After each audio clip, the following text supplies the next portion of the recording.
Hello, you gorgeous donuts. Katie Price is one of the most polarizing celebrities that the UK has ever created. Even saying her name to someone can evoke emotions of love or complete hatred. Everybody seems to have an opinion on this woman who knows her. I believe this is why she's now decided to release her own 4-part documentary called Katie Price, Nothing to Hide. Now, this doc pulls back the curtain on one of the most controversial celebrities that exists in the UK, and trust me, what you're about to see in this documentary genuinely will leave you shocked. It's a lot more shocking than I expected it to be. A lot of people in the UK will know Katie Price as someone that, takes over headlines every single time that people talk about her. From £1 million fortunes to her bankruptcies to countless surgeries to all of her high-profile relationships that have ended in disaster, legal troubles, family struggles. There's always been one scandal after another with Katie Price. So going into this documentary, I was a bit apprehensive to see how I'm going to feel about her, but honestly, this entire documentary gives you a whole new perspective on who this woman really is and what she's actually been through. Now, if you're not from the UK or you just haven't heard the name Katie Price in general, she first shot to fame in the late 1990s as a glamour model called Jordan before becoming one of the biggest reality TV personalities in the UK. Since then, she has built an empire, dominated the front pages for decades,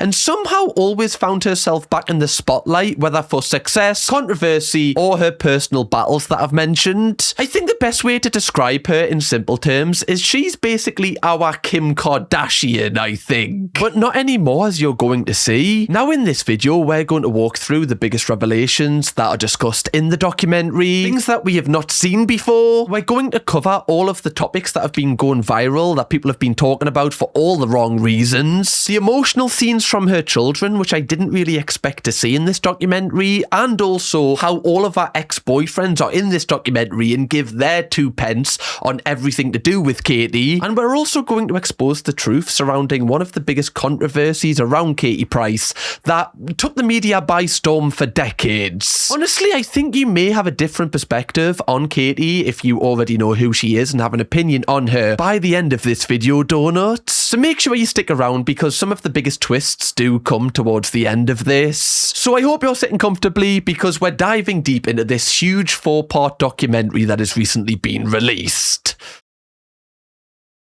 Now, the documentary kicks off with Katie Price showing the crew around her garage, but there is a funny moment straight away because the garage door is actually being blocked by a broken pink Range Rover. The issues we all have, obviously, donuts. But Katie does show us some of the magazines that she was on the cover of when she was younger. I look so different in all of my pictures. Ugly. Absolute ugly. I find this moment fascinating straight away because you can see that she's always over-analysing herself. Obviously, the press have always over-analysed Katie Price because of her looks, because that's arguably one of the reasons why she became famous in the first place. But it's interesting that the documentary decided to show us this clip straight away because it shows us that, she does have some deep insecurities about the way she looks. Because I think everybody would say that, obviously she looks great on those covers. Would you look at them and think pretty? No, I wouldn't. I will find a photo where I think I look pretty, I'm sure. And I think this is a great start to the doc because it really shows us the vulnerability of Katie Price, something that a lot of people don't really get to see. Like, a lot of people treat these people as if they're not even humans, as if they're just a piece of meat that they can just say the worst things about and it doesn't affect them. But very clearly, over the years, all of the opinions on how she looks has gotten to her. And it's sad that someone's confidence has been ruined by, people that they don't even know. And that might even be a reason why she feels like she needs to get so much work done today because of all of the things that have been said to her about how ugly she was when she was younger. But straight away, we're getting a fascinating insight into how she kind of evaluates herself. Now, Katie says there is a couple of people who she really does value the opinion of, and we meet them now. This includes her mother, Amy, and her brother, Dan, and they tell us a little bit more about Katie's childhood and how she grew up very working class. Apparently, her dad left when she was very young, so she didn't have a relationship relationship with him. And when she was around 10, her mother Amy married her stepdad Paul. And we get to see a lot of B-roll of Katie as a child, and she seems like a really happy child. But later on in this documentary, we're going to see where the switch kind of occurred, which changed her entire life forever and made it really hard for her to be happy when she was older. But Katie's mother does say when Katie hit her teens, that's where she started to become trouble. I think it was Paul's 30th. I turned up all in leather. All the men looked at her. They were like, she's going to be trouble. Now, I find that interesting as well, because you can see the photos of her. She's clearly like a young teenager there, like just putting on makeup for the first time and everything. It's weird how the men viewed her like sexually, even when she was a child, like saying she's going to be trouble. I feel like that's them saying like, oh God, like everyone's going to want to fancy her, or she's going to like sleep with loads of people. Maybe I'm wrong on that, but I feel like Katie Price more than anyone has been kind of sexualized from a young age, especially by the papers. Now, in Katie's childhood leading up to her GCSE, she would be acting out quite a bit, and she apparently left school before even taking her exams. What's the point of me doing science, physics, when I'm just going to be famous? I always used to do this with my hair in the mirror. Yeah, I'm going to be a famous model or pop star. Listening to her talk there, that's almost like early stages of manifestation. Like, you know, she kind of just spoke it into existence, and then I imagine worked really hard to get to a point where she did become famous. Like, someone from a working class background doesn't just luckily get to become famous. Like, you have to put in a hell of a lot of work to break down doors which other people have presented to them on a doorstep. We're starting to learn little things about Katie and why she became so massive. But as this documentary progresses, we're going to learn a little bit more about Katie and how the different parts of her mind actually led to her downfall at one stage. Even in the early stages of this documentary, we hear little things that are red flags like regarding Katie's mind. Like, she wanted male validation more than anything when she was younger, and she realised because of her looks, she could influence men in a certain way. Like the thought of having sexy outfits, because I knew people would look, and I liked people looking at me. I liked the attention. I knew men were looking. And that's really sad to hear, because obviously, like, loads of people go through a stage where they are craving validation from, you know, the gender they're attracted to. Sometimes that can only last for like a short period of time, but very clearly this was like a large part of Katie's upbringing. And I wonder if it is because of the insecurities that she had and her getting validation from men early on kind of give her a false sense of self-esteem and almost made her feel like she was important and made her feel like she was the main character. Obviously, we've learned that she wanted to be famous from young, so I guess she's always wanted to be admired. But it's interesting that she craved the validation specifically from men, not women. Now, Katie does reveal the reason why she thinks she craved male validation so much. When I look back, I'd been abused twice. I was that age, actually. Seven. It's disgusting, really. And this is something that obviously people that haven't been through it might struggle to understand. I'm not saying that you have to have been through it to, you know, understand how it feels. But having something like that happen to you, especially at the age of 7 or any age, really, it has a huge detrimental effect on your entire life, and it changes your personality forever, especially in your like formative years when you are young and you're learning how the world works. And a lot of the times when someone goes through this, they can often turn to hypersexuality, which basically means like they're obsessed with sex. It's a weird thing that the brain can sometimes kind of do to someone that has been through trauma at a young age. I've seen some people say that the reason this happens is because people are trying to kind of regain control of their own body, and they think by sleeping with loads of people or over-sexualizing themselves, that is giving themselves control again. Either way, it's incredibly sad that Katie went through this, and it's something that I didn't know prior to this documentary. I feel like I do know quite a bit about Katie Price. Like, I grew up watching all of her reality TV shows, but I never knew this about her. And knowing what is going to come in this documentary and what she, you know, went on to do, it's very sad knowing that this happened in her childhood and this could have been a reason why she's the person she is today. I'm also incredibly impressed that she's able to talk about this in the way that she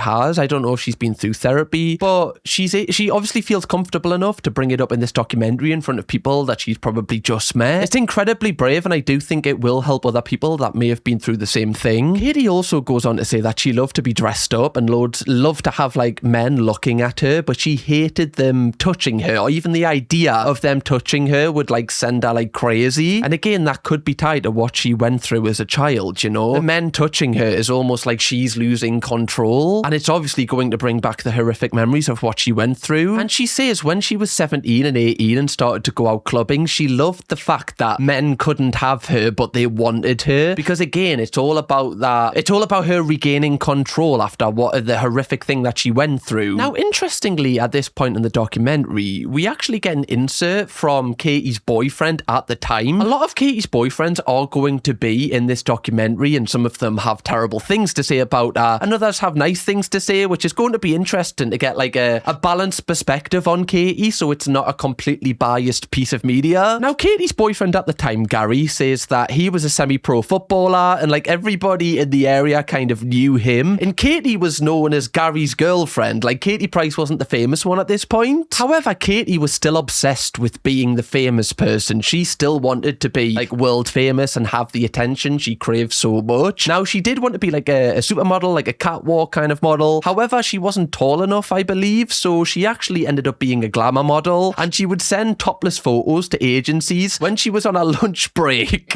at work, which I find the hustle absolutely crazy. Imagine you just worked at Costa and you were like, 2 secs, can I have like 15 minutes just to go outside? Bang, there we go, ship them off. Won't be serving you your lattes in 2 minutes, you prick. You can shove your flat white up your arse. Now, Katie's family were really not happy that Katie was doing this. Again, I feel like back then it was a lot more taboo. Obviously, these days you see a lot of people kind of do OF and do all these things, and I don't want to say it's more acceptable, but you don't really kind of think twice a lot of the time because it's just so like pushed in your face. Back then, this was a huge thing. Sun and the Star had a thing called Page 3. Every day, different girl, and they all had this like girl next door look. When you think about it, how crazy was Page 3 in the newspaper? How insane was that? Like, I remember that, like, you know, a family member would get the paper and then open it up and straight away it's just a girl with her boobs out. Just bang! There you go. Right next to the teletext. There you go. TV guide on the next page. How about a bit of this first, though? Just Page 3. Like, it's literally as soon as you open. What the hell? Is that? How mental was that? Just bang. Oh, the weather looks good today. But tits. Just pure tits. Like, why was that a thing? And Katie's very right. Like, a lot of the times they would have like the girl next door look, you know, they were kind of, I don't know. Clearly this was targeted towards men, and I imagine men were in the positions of power within the huge tabloids to, you know, make this a thing. But yeah, it's just mad thinking that, like, you know, husbands would be reading the newspaper while their wives are right next to them, and they just, did some people just skip Page 3? Did some people take extra time on Page 3? But on a serious note, no wonder girls like Katie were hypersexualized from, you know, a young age, because it was just shoved in people's faces and it was just deemed acceptable to have someone just fully naked in something like a newspaper. And it's also important to note that this wasn't just tied to newspapers. I remember when I was younger, there was a show called Soccer AM, and they used to bring on soccerettes, and their sole purpose for being there was just the fact that they were a woman, and they'd like walk out and like they'd say their age, and a lot of the times they were really young, like 16, 17, and you would have like these grown men in football shirts going, yeah, and like cheering if they were younger. So it was such a strange world when you look back to it. Stuff like that would just never happen today. Now, like Katie said, she became a Page 3 girl, but the newspapers, especially The Sun, were telling her that she had to change her name from Katie Price because this wasn't going to make her like a big star doing this. So this is where she adopted the alias Jordan, and this is where her career would change forever. Almost like a Brazilian footballer, you know, just giving yourself like one name. Kinda cool, I can't lie. I kind of want to do that. Can someone suggest a one name that I can change my entire like brand to in the comments, donuts? Thank you very much. Now, Katie would keep getting booked to do this, and again, her family weren't really happy seeing her naked in the newspaper. You have to remember, like, newspapers back then were like the social media. Like, they were what everybody read. It's not like now where people don't really read them. And interestingly, the producers of the doc actually have one of the copies of the newspaper where Katie was pictured on the Page 3, and they hand them to Katie and her family. We were disgusted disgusted. I can still feel how I used to feel when I saw it. What did you think? Why? It's so interesting to see how different Katie's family are to Katie. She's definitely like, do they call it like the black sheep of the family? The one that's completely different from everybody else? That's a Friday. I play football Saturdays, and I'll close that up now because it's going to distract me. Yeah, that is kind of weird from the producers to like show her brother just, a picture of his sister naked. It's like, do you want this? No. No, I would rather burn my eye sockets out. Why would I want to see that? Now, at this point, we're introduced to Jeannie Savage, who was the most famed glamour model photographer at the time. Like, everybody wanted to work with this person. And she talks about how straight away she realised how pretty Katie Price was and how she was going to be massive. She would actually do 2 shoots a week for her, which was like crazy for Jeannie to do. And this meant that Katie was everywhere and her brand was almost like a snowball at this point. Like, the momentum was starting to really kick in. Now, obviously, Katie was loving the attention that she was getting. I wanted people to want me. I wanted people to want to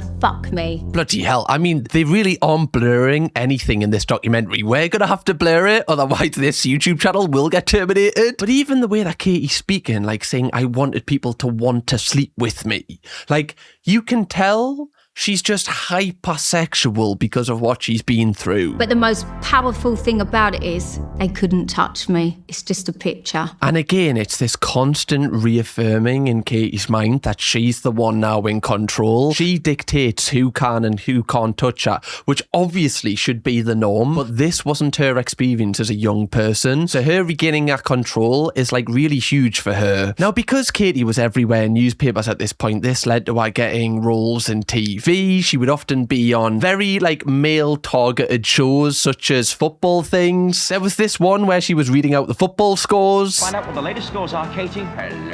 Hello. The score so far are Chelsea 3, West Ham 1. Again, like how daft does this look now? Like why does she need to be in a bikini to read out the football scores? And even the way the presenter introduces her by going, oh, like it's all just so different. And it's wild that this was just, I wonder if this was widely accepted by like women at the time. It'll be really interesting if there is any of, the more mature donuts who can tell us how they viewed these things at the time. Like, did you just view this as normal? Or did people know this was strange, but obviously, you just couldn't really do anything about it? Now, despite this being strange, Katie was making a lot of money, and this led to her being able to buy her first house and her first car outright. She was living the dream, but this wasn't enough for Katie, and this is a constant theme that you're going to see throughout all of these episodes. No matter how much success Katie has, nothing fulfills her. It's almost like there's still this void in her, and I feel like we're going to discover why as we go through this. Now, with Katie becoming more famous, this was causing an issue in her relationship with Gary, who I mentioned before was the semi-pro footballer, and everybody knew Katie as his girlfriend, but now Katie was the one being recognised, and Gary was known as Katie's boyfriend, and he really didn't like this. It's often a thing with like semi-pro footballers. You often see it on Love Island and stuff. Like they all have like huge egos for some reason, despite them not being like Premier League footballers. It's almost like the semi-pro footballers have bigger egos than the ones who are actually really good. And at this point, Gary knew that the relationship wasn't going to last, and clearly Katie was moving on from him. In his mind, I think he believes she was levelling up. And I've always fancied Teddy Sheringham, so I thought, fuck it. And at this point, you could tell Katie wanted to kind of rub it in Gary's face, because she ended up going out with a footballer called Teddy Sheringham, who was like a huge footballer for Manchester United at the time. So obviously this is going to hurt Gary. Now, she met with Teddy in a hotel room, but she didn't sleep with him. However, it came out in the papers that they had spent the night together, and Gary would find out through the newspapers that Katie had cheated on him, which obviously isn't very nice. But however, Katie still says that she didn't actually sleep with him, and apparently Gary had all of the tabloids like calling him, asking for his side of the story, and he decided to just end the relationship. But at this time, we were starting to see how the tabloids were getting obsessed with Katie, and they they knew that she could be the new golden goose that is going to sell all of the newspapers. That was the first time where Kate realised that actually the more controversial you are, the more it will create a story. And it's interesting that this tactic is still very apparent today. We often see rage bait becoming a huge thing on TikTok, and there is loads of creators that solely rely on rage bait to keep them relevant. And it's interesting how this was even a thing when Katie Price was growing. Like, she knew if she could do something that was deemed like unacceptable or controversial, her name would be getting pushed more out there,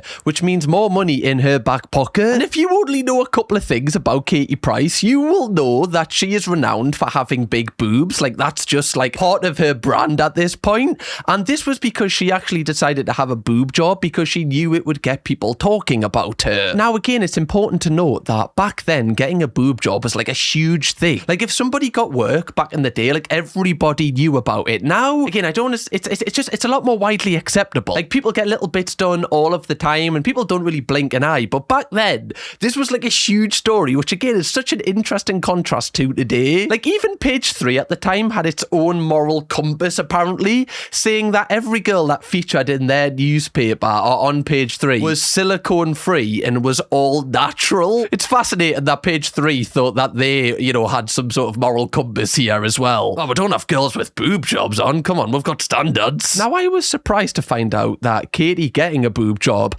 actually made the front page of the newspaper, not the Page 3. They put a poll out, should Kate get her boobs done? Yeah, my boobs are in your hands. Oh my God. But even this is really sad to see because, you know, Katie in her own mind is trying to gain control of herself. But this is like the opposite of that. Letting other people control how you look and how you are perceived. And it's got me thinking whether at the time Katie actually got this boob job because she wanted to herself, because it would improve her own self-esteem, or if it was for the validation of others. And I honestly am leaning towards the latter. But it's just fascinating to see how obsessed people and tabloids were with someone else's body.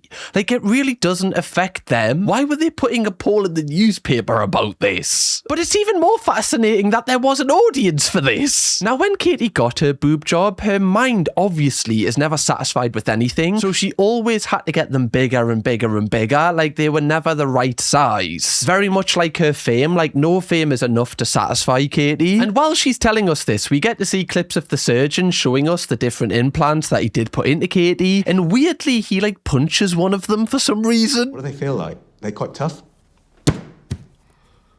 Really tough. Okay. Bit weird. Don't turn your back to that fella. Or if anything, do, because then he can't punch your boobs. Just a really weird way to kind of showcase how hard they are. Well, you can't punch them. It's like I wasn't really thinking about doing that in the first place, fella. Sorry, are those implants punch-proof? Could join the bloody Avengers with them. Now, eventually, Katie's boobs would become, you know, like a hot topic again as they were getting bigger and bigger, and she would end up on loads of lad mags, which basically, like back in the day, if people don't know what they were like almost like pornographic magazines, you know, just with like loads of topless women in them. Again, it's such a weird thing because I can't imagine like going into Asda, picking up a magazine and giving it to the cash out person, you know, like the checkout person. Like, they know what you're doing with that. How did people do that? I would just be far too embarrassed. I don't even know if lad mags are still a thing. You never ever like, do they have them in the shelves anymore? 2 seconds, donuts, I'll go and inspect. Well, they're looking for a new personality. Yeah, something to work on, you know, to feature in the paper. Okay with that. And again, this propelled Katie to like a new level of fame.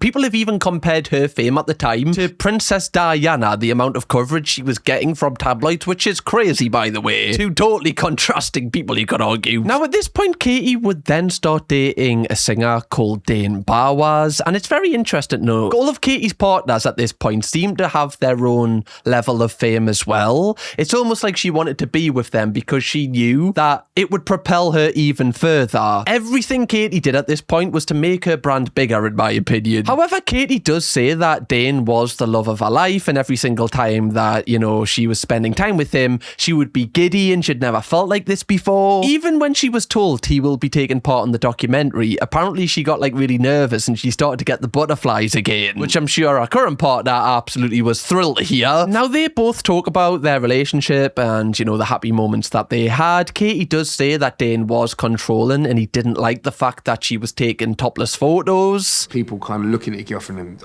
and seeing what realistically should probably just be for you. As a young person, I just wasn't equipped to deal with it. Now, I do understand that, and I think, you know, a lot of people would agree with him that that is really difficult, and it's definitely not for everyone. But one thing I will say is she was doing this before she met you, so it's not really fair to change that once you get together.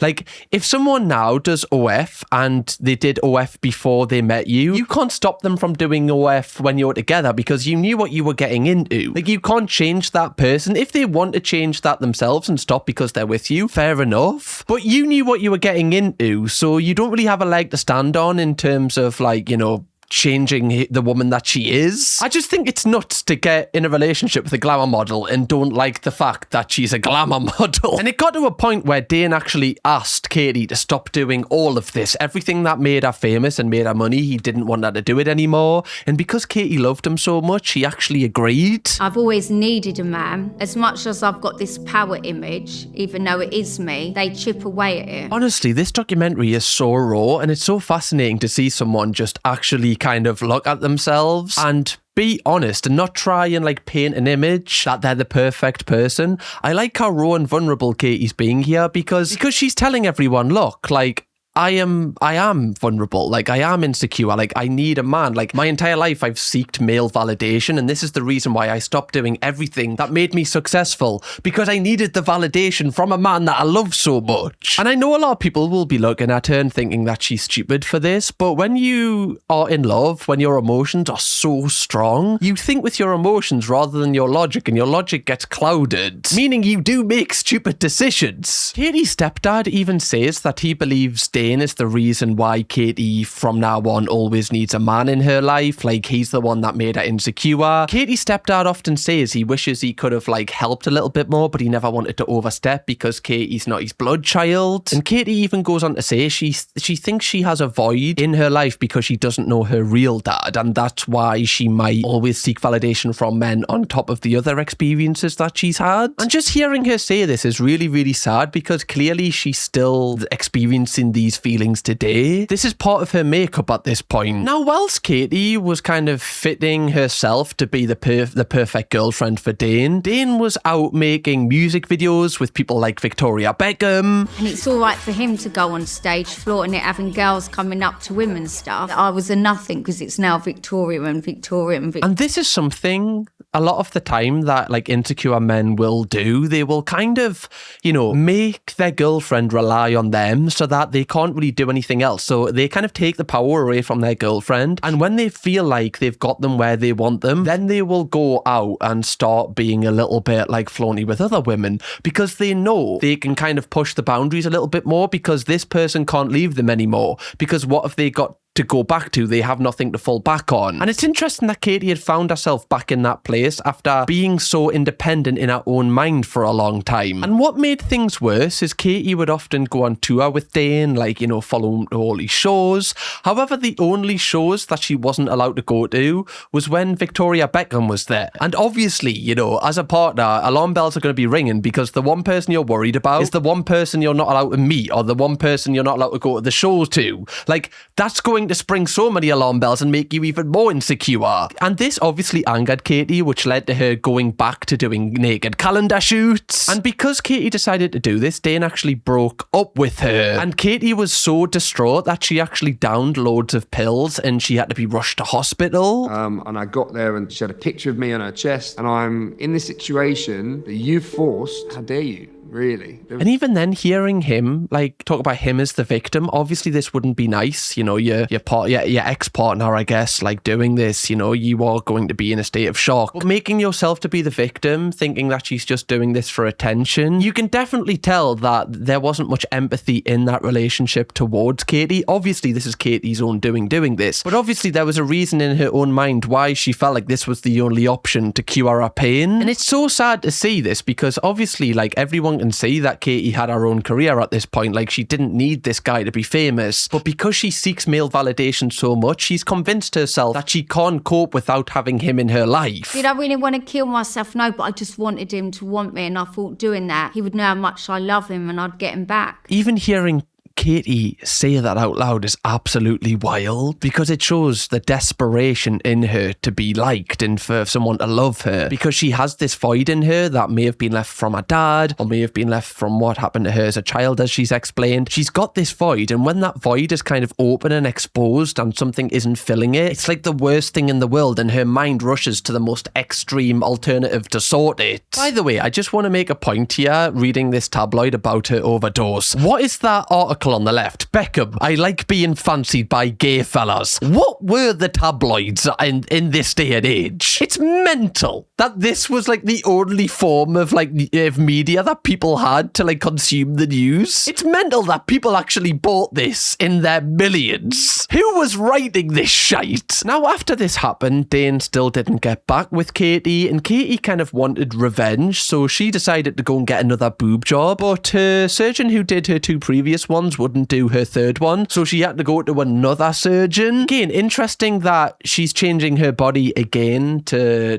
get back at a man, just doing more harm to herself. Now, I believe she did this because Dane was a self-proclaimed boob man, so in her mind, she thought if I get bigger boobs, that's going to make him more jealous and want me more. Just exposing again how insecure she actually is and how she's not satisfied with herself in her own body. Now, after this, again, because Katie needs a man in her life at this point, she decided to move on to the footballer Dwight York, who was a huge footballer for Manchester United. He played in the same team as Teddy Sheringham, ironically. Now, this relationship would end up being one of her most famous ones. By the way, guys, if you haven't already, please do press the subscribe button. We are closing in on 800,000 subscribers, which is mental for us. So if you want to be a part of the donuts, press the button. Plays for Man United, a football team he supports, in a different calibre to what Dane is. And would that have hurt him? You would think it would. But again, just like torturing herself, being with someone that she doesn't really fancy, doesn't really like, just to get back at another man. It's also kind of wild that she had the aura that, you know, she could just bag one of the top players for like her ex's football team. Like, if you're a toxic person, you're gonna love being in the position that Katie Price was in, where she could basically have anyone she wanted. Now again, this failed to get Dane's attention, and this turned Katie into a psycho in her own words, and she almost became a stalker towards Dane. She needed to know his every movement. She would often like circle his flat and like stare through the window to see if he was with any other girls, which obviously is really, really toxic and is kind of mental. It's almost like restraining order level here. She was like obsessed with him. Obsession, the movie, could have been written about Katie Price at this point. And when I'm listening to her speak about this part of her life, I wonder if it was because Dane was the one man that didn't want her, and obviously her entire presence is built on men wanting her. So the one man that kind of doesn't show her attention, she can't have that because her entire self-esteem is based on men wanting her. So if somebody kind of breaks that mold and pulls away, she's going to pull in that direction with them. She couldn't face the fact that a man did not want her anymore. Now at this point we progress into episode 2 of the documentary, and we kind of move past her relationship with Dane, and Katie talks more about her alter ego Jordan, and how in the media she was often painted as the villain, and she kind of categorized Jordan as the villain, the one that would take all of the brunt of the criticism, and she could kind of hide behind this so that Katie Price wasn't being affected. But this in turn meant that no one really knew who she was, because she was always kind of playing a character, and because her brand of Jordan was getting bigger and bigger, she actually managed to reach the pinnacle of like glamour model level, and she signed to Playboy. Now today, being a Playboy bunny isn't as that big really. Like, I don't think anybody really knows who the Playboy bunnies are, but back then that was like a huge thing, and Hugh Hefner and his brand was like massive. So for a British person to kind of get into that group, it was a huge achievement, I guess. Like, Katie was invited to the mansion, the Playboy mansion, and this was seen as a huge deal for her. He wanted me to be one of his girlfriends, but I didn't because I don't want to have sex with him. I mean, fair enough, love, fair enough. I think I'd be the same as well, honestly. I'd be like, look, Hugh, this is kind of cool, right? Kind of iconic, the whole Playboy mansion kind of thing. But I don't have to sleep with you, surely not, you know. Nah, come on, Hugh. God, you're taking the piss there. Oh, you've pulled your pants down, have you? Well, that's alarming. And also sickening. Okay, I'm going to go and have a paracetamol because me head's a little bit lightheaded. Not for me, thank you very much, Hugh. Appreciate the offer, but you're all right, fella. Pull your pants back up. Spit out that Viagra, thank you. Now, obviously, this gave like a different type of exposure to Katie Price. Like now America really knew who she was and she was getting even bigger globally. However, after 3 months of being at the mansion, she actually found out that she was pregnant with her first child, Harvey. Now, it's well renowned that Katie and Dwight had actually split up when Katie had become pregnant with Harvey because Dwight didn't want anything to do with him. And honestly, I can't imagine how scary this must have been for Katie because, you know, she's only young at this point and she's found out she's pregnant and she's going to have to deal with this all by herself because, you know, the person that she thought was going to help, the father of the child, doesn't want anything to do with it. And your whole brand is you kind of, you know, doing topless photo shoots and everything. And obviously your body's going to be changing so much when you're pregnant. This must have been a huge, huge stress for her. Apparently, Katie did go to get an abortion 3 times, but every single time she pulled out because she didn't want to go through with it. And when the press and the media found out that she was pregnant, the coverage of it was so uncomfortable. Are you going to have the child together? Are you going to be together? Well, he was spotted with another woman last week, so... Oh, dear. Oh dear, I know. This is so uncomfortable to watch because this is like an actual human being going through something that is, you know, really, really stressful. And it's kind of getting made out to be a fun thing. Like even the little like responses like, oh dear, that's not great. Like I just don't feel like this should be public knowledge. I know everything with Katie Price is public knowledge and that's how she's built the brand that she has. But it's very clear that people feel like they can use her however they want to because of the nature of her job. I am the most unhappiest person ever. To be absolutely honest, which you don't normally get on chat shows, I find it a bit worrying. Like even this is a cry for help. Like saying she's the most unhappy person in the world and she has to put on this front because she's Jordan. Like this is absolutely horrific. Like she's really young here and everybody is just looking at her like a piece of meat and everyone's looking at her like she doesn't have feelings and she's not a human being. And it's really, really sad to see. My barrel's always up until I can trust that person because I've been hurt so many times. And I don't know how people at the time didn't look at her and feel sorry for her and see that this is someone that is so vulnerable and is being taken advantage of. Everybody in her life is trying to take something away from her. Now, like you heard there, all Katie was looking for was love and someone to be with. And this is where we get introduced to Gareth Gates. Now, he was like a singer at the time, I believe. He talked about how in school he was bullied because of his stammer and he would always be like, he would always use singing as a way out of that and he would always be nervous to talk to girls because of his stammer. Now Katie talks about how she saw Gareth on Pop Idol and instantly fancied him, and because she knew someone who was working on set, she managed to get his number. Now they would end up talking to each other again, kind of following the cycle of Katie always wanting someone that's in the public eye. Now this relationship is a tricky one because I believe Gareth Gates at the time was 17 and Katie Price was 23, which obviously like is a big age gap in terms of maturity. Obviously there will be people watching this who are in that type of relationship and that's up to them. But me personally, if I was a 23-year-old, I wouldn't feel, you know, comfortable going out with a 17-year-old. But when you hear both of them talk about the relationship and the age gap that was at play, none of them seem to really be concerned. None of them criticise it either, looking back. And the way Gareth talks about Katie is very nice. Like he's very like pleasant about her. He doesn't really say anything nasty about her. Now Gareth does say that he wanted the relationship to be private, which is very mature. You know, he didn't want the press knowing about it and kind of destroying their bond. And Katie didn't tell anyone because she was worried what people would think about the age gap, which is interesting because she knew that possibly it wasn't the right thing to do. I don't know. However, their secret relationship wasn't kept a secret for long. I think it was the Brit Awards at the hotel. There were pictures of me going to his door. It is absolutely mental that hidden cameras have been set up to catch these people in the act. Like, how is this legal? Just filming these people without their consent? Like, this is absolutely insane. The levels in which journalists will go to try and ruin people's lives. And, like, why do you need to expose a secret relationship? Like, why? Apart from you getting financial gain, obviously. But do you not look at these people and go, maybe if they want their relationship kept private, we should respect that? Again, I know I'm talking about tabloids and there rarely is respect when it comes to the people they talk about. Now, Gareth had to deny this relationship to everybody, including his managers, because his managers for some reason told him that if he was in a relationship with Katie Price, this would be career ending for him. But he knew Katie and not Jordan, and this really upset him because he knew how nice she was privately, so he didn't understand why he couldn't just be with her. Now, Gareth's managers actually claimed that Katie had put that camera there herself and she wanted the news to break because, obviously she thrives on people talking about her. Gareth also said it was very strange that the camera was, strategically placed that way because nobody had seen them go up to the hotel room. However, Katie still denies to this day that she had any involvement in this story breaking. Now, interestingly, the producers actually talked to the paparazzi at the time who were involved in taking this photo, and they admitted that Katie had nothing to do with this. And when the producers tell Gareth this, you can see the shock on his face because he genuinely believed that Katie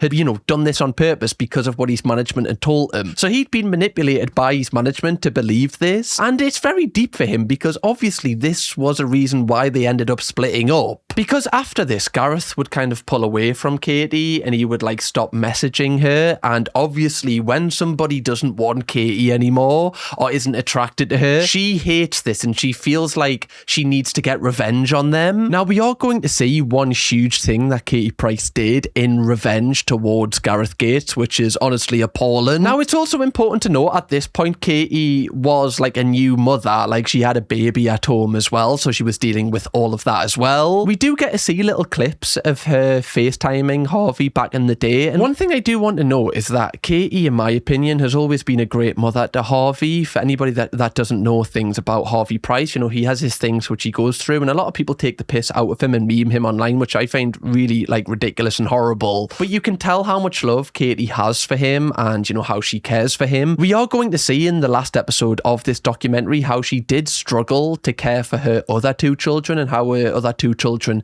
come forward about that, which is a really emotional moment. But Katie herself says that, she was obsessed with Harvey. As soon as he was born, she just loved him so much. Now, Katie does explain how she found out, Harvey wasn't, other children. For instance, he wasn't really following things when he was a baby, and she took him to the doctors, found out he was blind, and he actually had something called septo-optic dysplasia, I believe that's how you pronounce it, which affects a lot of things like brain function, hormones, and vision. And listening to Katie and her mother Amy talk about this is really, really upsetting because you can see how hard it was for them. All of a sudden, all the dreams goes out the window. But I was still proud he's my baby. I'm still proud he's my boy. And you have to remember, this is difficult for anybody to go through when, your child has to deal with these things. But especially as a single mother who, you have to work full time as well. It's very difficult. Obviously, she's got a lot of luxuries because of the job she does and she's, a multi-millionaire. But that doesn't take away how hard it still is on a daily basis. Obviously, she can get help and that helps a lot. But it does show that, deep down, she does have a lot of empathy and she is a nice person when you actually peel back the brand. Now, Katie does tell us that 10 days after having Harvey, she actually had to work again because she had to make money to obviously, supply for him. I used to go with her, with Harvey. She's got this hanging out, that hanging out. And I said, oh, God. Bro, that's kind of mental. You're just there, just everything out, and your kid's just with your mum on the side yeah, you're doing great, sweetie. Yeah, keep going. Yeah, woo. It's kind of wholesome in a way that she wants him wherever she's going. You often see with these huge celebrities that they just get loads of nannies and, they just palm their children off and they just kind of carry on living the life they had before the children. Now, weirdly, Katie did actually do a photo shoot with Harvey, which her mother really didn't like. If I'm in a cafe or something, as I say, holding him or on holiday, someone's going to take a picture of him and go and sell it. So now, I do find this debate interesting because I am very much of the opinion that, kids shouldn't really be posted on social media if you have a huge following, or kids shouldn't be they shouldn't be a part of you making money. Like, they should be allowed to be kids, and then when they're adults, they can choose whether they want to be a part of this life. However, I do understand her perspective that if she doesn't take a photo with Harvey, then the paparazzi are going to do it anyway. So if someone's going to make money off it, it might as well be her rather than someone selling a photo to the Sun or something. And you have to remember, back then, we didn't really understand the effects of kids being posted online and how that affects them growing up. Obviously, we see a lot of people Ruby Frankie's kids and a lot of vlog family kids coming forward being like, look, it wasn't the best experience being on camera from a young age. But you do have to remember that Katie obviously is very young at this point, and she doesn't, she hasn't got everything figured out. I'm not trying to offer sympathy towards her in this video, Donuts. I'm trying to kind of just display all of the opinions that I can, and you make up your own decision what you think. But you do have to remember that, she's a single parent at this point, and, it's impossible to get every single decision right. Katie herself says that from the age of 17, she's basically monetized every single part of her life, so why shouldn't she monetize this? Which again, now, if you ask me, I don't really agree with that statement, because some things, in my opinion, should be kept private. But like you see with a lot of famous people and even influencers, everything that they can make money off, they will try and do it. But this kind of opened up a can of worms for Katie, because now the press had another angle to attack her with. Whenever she was out partying or doing something where Harvey wasn't there, this gave them the opportunity to sell a story about her being a bad mother. They'll probably see me out. Yeah, of course. Every time I go out, they're going to be like, oh, she's left her baby at home. So fucking what? I'm allowed out. And honestly, I kind of agree with that. Obviously when you have a baby, you need to be looking after them. I understand that. But every parent deserves time off. Every parent deserves to go on a night, especially a single parent.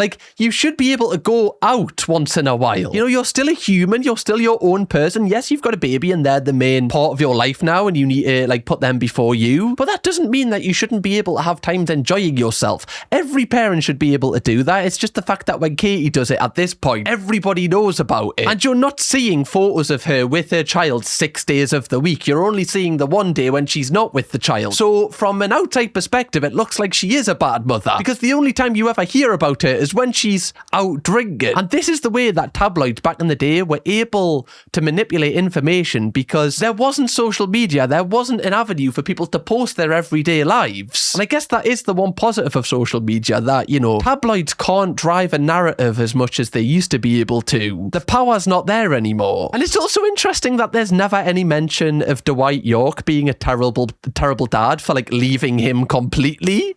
Where's the mention of that? Now at this point, Katie was getting more and more paparazzi, but she was making no money off these photos. So she actually decided to cut a deal with the paparazzi. That meant that she would get a cut of the money. So she would tell them where she was going to be at certain places, and they would go half us on the money. Now, although Katie did obviously regain a little bit of control back here because she was making money from the photos that were being sold, she still couldn't control the horrible stories that were being written about her. You don't get to decide what else they write. Some of those headlines are horrific. This is a human being. Putting blind baby and everything in the headline, it's horrific. There's just zero empathy whatsoever. How can Jordan leave her blind baby and go partying until dawn? Another human wrote that, and other editors and approvers at this newspaper were like, yeah, that's completely okay for us to print. I am so glad that tabloids aren't a huge thing anymore. Now, on one of these nights out that Katie was going on, she met up with Gareth again, and these two hadn't seen each other or talked to each other for months, and they were said to be civil, this meeting that they had, but afterwards Katie tried to message Gareth again, and Gareth would ignore her, and obviously this just drove Katie insane because she can't take this. So she decided to tell the press everything about their relationship and get the revenge that she wanted. But I was like, nah, she wouldn't do that with me. We have a much stronger bond. Bloody hell! Gareth was shaking in fright as I took his virginity, is a headline that I never thought I'd say. Could you imagine being Gareth reading that? It's horrific. And also just having the fact that you were a virgin before you were with someone exposed against your will, outing you like that. It's very, very demeaning, and I can't imagine how that felt for him. Even in brackets there, it said, but sex cured his stutter. Sorry, that is crazy. She betrayed me by selling the story. And this is where we see like the violent side emotionally of Katie Price, where she can be really, really mean if somebody isn't kind of satisfying her the way she wants it, or if someone doesn't give her the validation she craves. It's almost like she goes into this ultra toxic mode and wants to just ruin the other person's life. And it's really, really sad because I feel like she has a lot of really nice tendencies and a lot of really nice traits, but she has a lot of equal traits that are just really, really harsh. Especially knowing that Gareth got bullied in school and, you know, was probably a vulnerable child in that way and, you know, probably didn't have that much self-esteem as an adult. To read this about yourself, like she would have knew how much this would have hurt him, which just makes it extra evil. And I like that they're including parts like this in the documentary because it does show all of the sides to her and it makes the doc a hell of a lot more layered than just kind of trying to make her out to be the perfect person, which she very clearly is not. As you're going to see in the 3rd and 4th episode of this doc, we learn more things about Katie that really have you gobsmacked. Now, Katie does say today that she wished she never did this, and she also wished that she never had taken his virginity. And even after Katie was like, you know, revealing all of this publicly, Gareth was still denying it all. We come now to the award for top dance, so who better to present it than the best pair of movers on the dance floor? It's Jordan! By the way, even there, Ronan Keating, the way that he like introduces her, clearly talking about her boobs, just so wild that it's just so socially acceptable. Hi, Manchester! Just one thing. Never trust a pop idol. But even there, you can see how bitter she is. And like when her ego is hurt, it just comes out in the worst possible way. And it's scary, honestly. Like imagine getting into a relationship with this woman, knowing that you can't ever really leave because she will try and ruin your life or try and embarrass you in the worst possible way. Anyway, the nominees for the top dance. You can see the reaction there. Like she didn't get the reaction she wanted, obviously. Like she got booed to hell. Even her mother says that Katie deserved all the criticism that she got at this point. And it's annoying because you're kind of giving the press another excuse to paint you in a bad light saying these things. Just because you're trying to be selfish and get back at someone that really didn't do anything wrong. They just didn't want to speak to you anymore. Now at this point in Katie's career, I'd say this was like her height of criticism. This is where absolutely everybody hated her. Being an empty-headed, big-titted fool. That's her job, and she's prepared to do that job. I find it fascinating that like these men, like when she's on page 3 and, you know, they can see her boobs and whatever and they can kind of get something from it, they love her. And it's like, oh yeah, okay, we'll entertain this. But as soon as she does something that, you know, they don't agree with, they use the fact that she has boobs and, you know, the way that she looks against her. I just find it fascinating that they just pick and choose. Obviously, she's done something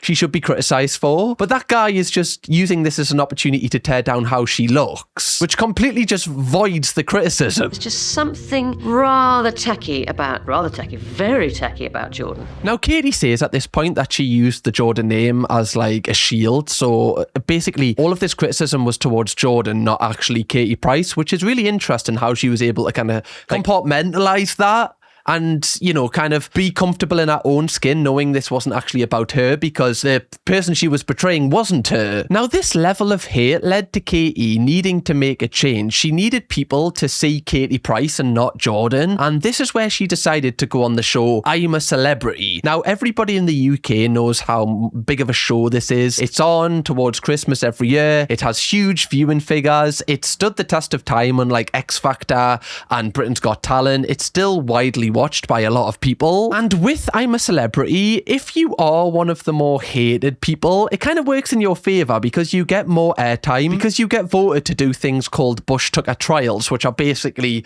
like horrific punishments that you go through to get food for camp. I'm just explaining this to anyone who's not from the UK who doesn't have a clue what I'm a Celebrity Get Me Out of Here is. But one thing that I'm a Celebrity Get Me Out of Here does is it really strips back everybody who goes on there, and you see people for their true personality personalities, you know, because they don't have the glitz, the glamour, the money. They don't have anything there. They're stripped to just the basic needs they need. So you see people for who they actually are and how they cope when there's a lot of pressure. Now, going on this show would be arguably the biggest life-changing moment for Katie and would propel her to a level of fame she'd never ever experienced before. And this was helped by someone called Peter Andre. Now, if you know about Katie Price, you know about Peter Andre. We're going to explore their relationship and how wild that was in episode 3 and 4 of this documentary. So excited to get onto that. But it's interesting to note that Peter Andre was actually a filler option to put into I'm a Celebrity. Like, somebody pulled out, so they just put him in.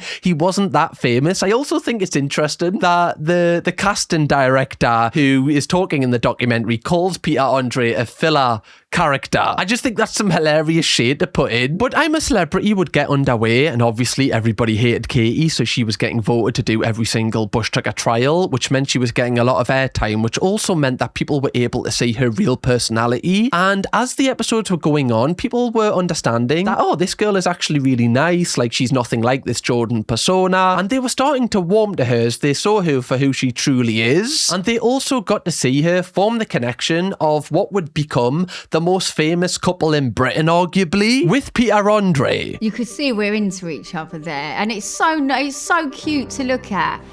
Now we'll do it like this.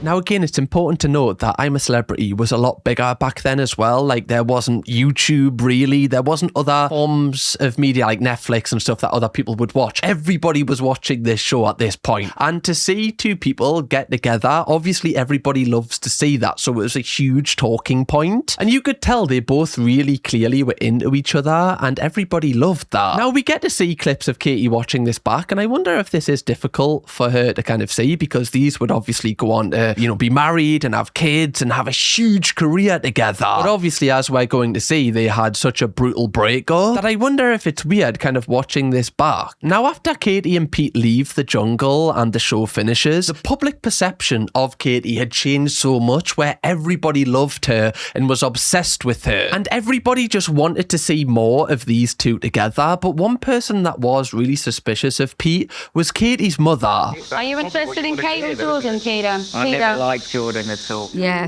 my mum was suspicious of him from the start. Like, even that little comment there, as I think that's just a bit weird to say. Like, what, you don't like the person that I am? Like, yes, Jordan's a character, but it's still me. So you're saying that you don't like a part of me, and you're saying that online to everybody as well. I just think it's a little bit...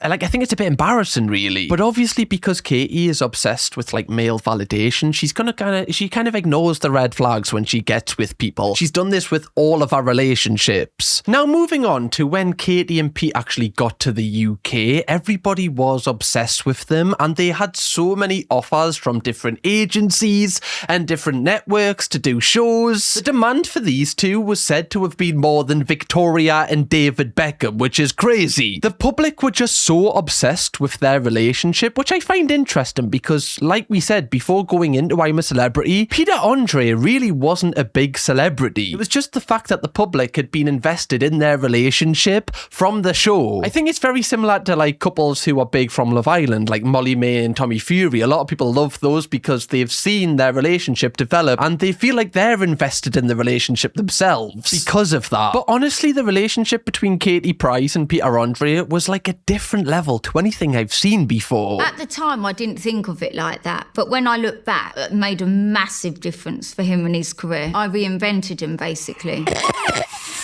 Like, I know she's probably being honest there, but even her saying that, I feel like she always likes to do subtle digs to like ex-partners. And that's definitely one. Lip-smacking round of applause for Peter Andre! I love with Peter Andre that everybody who knows him only knows one song. Like, does anyone else know any other song apart from this one? Whoa, mysterious. Oh, banger! It is a banger. If you're going to have a one-hit wonder, it might as well be that one. To be fair, I feel like most people in the UK know that song from Ant and Seb on X Factor. Come on, move your body. Look and... I see you standing there. Guys, I can't even do it, man. What am I doing here? Icons. Iconic. I wish I could put a clip of it in this video, but every single time I try and include it on my Reacts channel, the video gets taken down and I don't know why. But yeah, that song is incredible. Now at this point, Katie actually decided to join the same management agency as Peter because he thought it would be easier to kind of, correlate their work schedules so that they could see each other and they could kind of just plan everything together. Now this would be under the management of a woman called Claire Powell. Now as you're going to see, this would end up being a really bad decision for Katie, I think. Now, this manager, Claire, was able to kind of maintain the buzz around this couple, and it was a huge positive for her that she'd managed to get the biggest couple in Britain onto her agency, meaning she was, earning the cheddar from them. I am always very skeptical of, these type of management agencies, which, really, really control their talent, I guess, whatever you call them. At least from my perspective of, talking to, certain people, some of them can be very predatory. There is really good ones out there, but I feel like a lot of them kind of use people and then when they're done with them, just kind of throw them to the side for the new person who's big. But Claire actually managed to land Katie and Pete a TV show. This was called Pete and Katie Laid Bare, which basically followed the couple for 4 months after getting together. Very much like a vlog kind of thing, like Keeping Up with the Kardashians, that kind of thing. I remember watching this as a child as well. I watched every single reality TV show from these because my mom was obsessed with them. So I had sit on a Thursday and just watch these two. I know so much about this couple against my own will. Now after this, they would also get engaged, and because of the success of the TV show and everybody talking about them, they would then land another show which was even bigger, just called Katie and Peter. By the way, Peter is such a good word to say in a Geordie accent. Peter. God. Now it's very clear that their relationship had no privacy. Everything was monetizable. Obviously, that comes with a lot of great things like money, but it comes with a lot of drawbacks and puts incredible stress on your relationship. They even had their entire wedding covered by OK Magazine, which I believe is still the biggest deal that OK Magazine has ever done. So even their most precious day, their most important day in their lives at that moment is sellable for them. Now, obviously, because OK have bought the rights to this means that no other paparazzi is allowed to get a photo of it, otherwise it voids the OK deal. However, so many members of paparazzi were trying to infiltrate this wedding to get a picture of these two. Genuinely, it's insane the lack of respect people have for people. We had a massive big camouflage net, but there was 6 former SAS blokes that were employed by OK Magazine. Bro, that's insane that you've got to hire 6 former members of the SAS to make sure that no one takes a photo of you before your wedding. Just not worth it, is it? Honestly, I'd rather just live a normal life. Not worth the hassle. This was genuinely the flashiest wedding ever. And apparently it cost them just under 1 million, which I know weddings are expensive, but 1 million for a day is just insane. I wonder, from a business standpoint, if they could have business expensed that. Just thinking with an accountant's head, because it kind of is for work, but then they're also being paid, so that kind of, you have VAT or whatever. I don't know. I'm just trying to think analytically about that. I wonder if the reason why they spent so much was because they could offset it against their tax, which would be mental. Their venue was the castle that they use in Downton Abbey. That's the level that we're talking about here. Not just getting married at the local church, okay? Now, despite everything being very special on the day, because this was, covered, produced by OK Magazine, there was a lot of people at the wedding who Katie and Peter didn't even really know. There was loads of journalists, there was loads of other celebrities, so that they could kind of, OK could get more awareness for this. It was very much like a brand event rather than an actual wedding between two people that love each other. Yeah, I met Katie years ago. I'm really happy and really pleased for her. Why the bloody hell would Gaza be there? Paul Gascoigne. Oh yeah, I met her once, said hello in the street. So why are you at the wedding then, Paul? Imagine this on your wedding day though, just random people you've said hello to once in the street are there just because they're also famous. This just sounds like hell. I once seen Matty Healy on stage when I went and seen the 1975. Is he going to come to my wedding? I guess not, because he didn't say hello back to me. I don't think he'd probably make the cut, would he? No, probably not. But I don't know, something about meeting people on your wedding day, both of you, It's not really the best feeling, is it? Now, Katie does say that she really was trying to enjoy, the day because it was our first wedding day. However, she actually hated the entire experience. It seems as though, even though Katie monetizes everything in her life, from a relationship to like a work to, a child, everything in her life is monetizable. However, it's almost like she's realized that she has nothing for herself. Like, she has no private life, and even her wedding day is a work day. Like, everything in Katie's life is a work day. And I know people will be looking at this going, oh wow, like, you're getting paid millions of pounds for a wedding, like, that's hardly a problem. And you're completely correct.